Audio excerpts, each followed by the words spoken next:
Alright, I'm not gonna back out now after diving into the weirdness of the rider class, where they can literally ride anything they can get their hands on.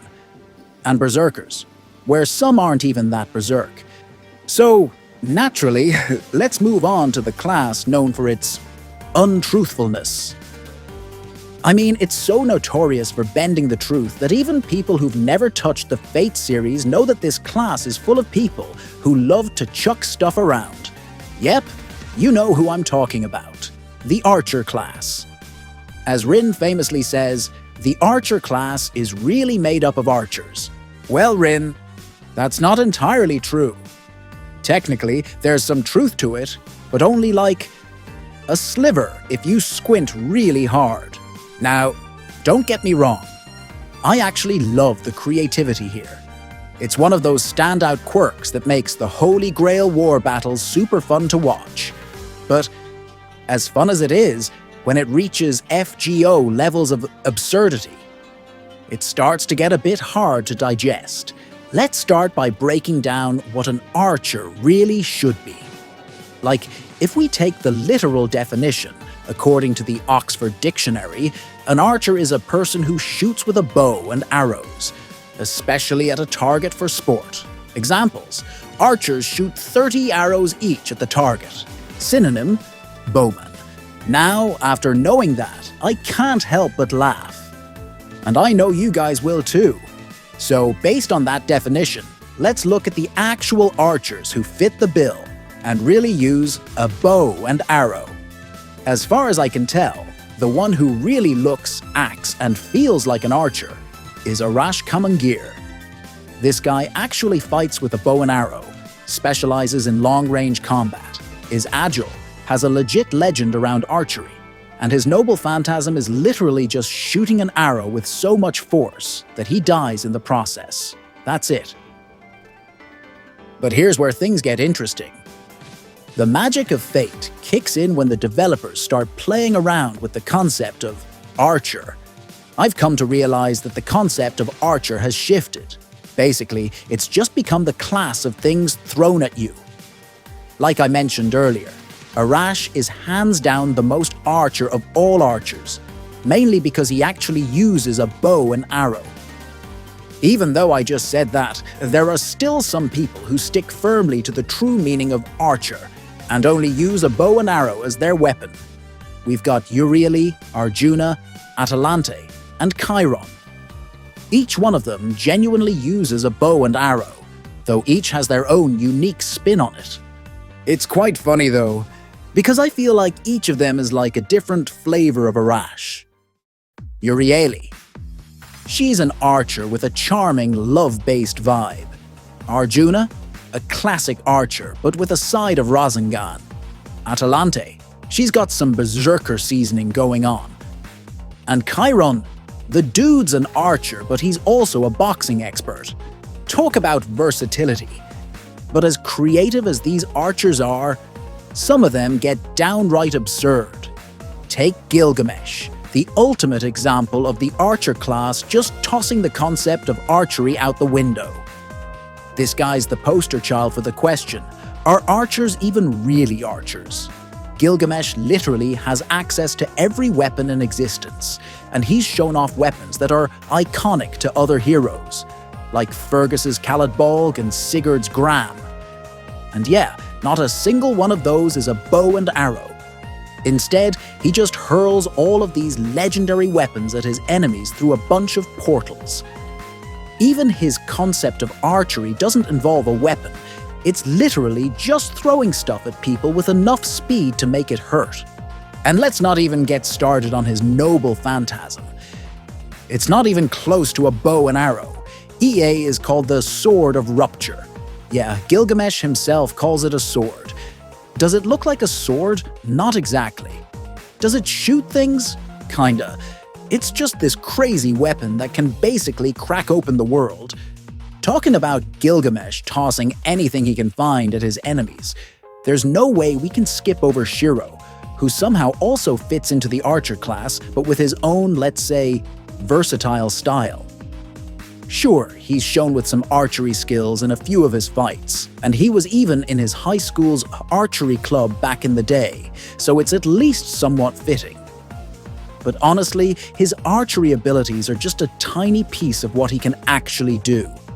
Shiro's real talent is being able to make copies of objects and use them just like the real thing. He shows this off all the time with his twin swords, those black and white blades he wields like they're an extension of himself. Speaking of swords, yeah, he definitely relies on them way more than any bow and arrow. He even has a powerful protection spell, Ro Ias, that he's pulled out in a few clutch moments. At first glance, he just seems like a super adaptable archer with a bunch of unique skills. But when you really think about it, anyone would start to wonder, why is he even in the archer class? I don't know. His fighting style just doesn't feel very archer-like. Maybe it's because we know his origin more deeply than any other hero, and we know exactly what he's capable of. Even though Amiya at least still uses a bow and arrow, as I said earlier, the archer class has evolved into something a bit broader. Anything that involves projectile weapons, right? And the result? Guns. A lot of guns. We've got ancient rifles, pistols, water guns, massive cannons, even hoses. Some of these are summer takes, like Artoria Archer with her water gun, and Ilya with a water hose, which adds a playful twist to the whole concept. You can just imagine the developers brainstorming. How do we combine summer elements and a girl? And somehow, they ended up combining a magical girl with a water hose as her weapon. It's a weird yet fun kind of creativity, though it might be a stretch to see it as a serious part of the story. Still, it's best to just sit back and enjoy the ride. And then we come to Nikola Tesla, an archer whose projectile weapon is basically throwing electricity or maybe lightning. He uses this energy for ranged attacks, which is a unique spin since it feels a lot more like a caster-style energy attack than traditional archery. What's funny here is that Tesla is a scientist and inventor with no archery skills, so how did he end up in the archer class? Well, it all ties back to his noble phantasm, System Karanos, which channels the powerful, almost divine energy associated with his scientific exploits and legendary status. Honestly, you could argue he fits better as a caster. Edison, another inventor, is in that class. But here we are. If you thought the last archer was closer to a caster, let's take a look at Ashwatthama, or as he's affectionately known as Hot Wheels. He's an archer who doesn't use archery, and his weapon isn't even a projectile in the traditional sense. Ashwatthama, a legendary warrior from the Mahabharata, wields a giant reddish-brown ring, called the Chakram. But let's just call it the ring for simplicity.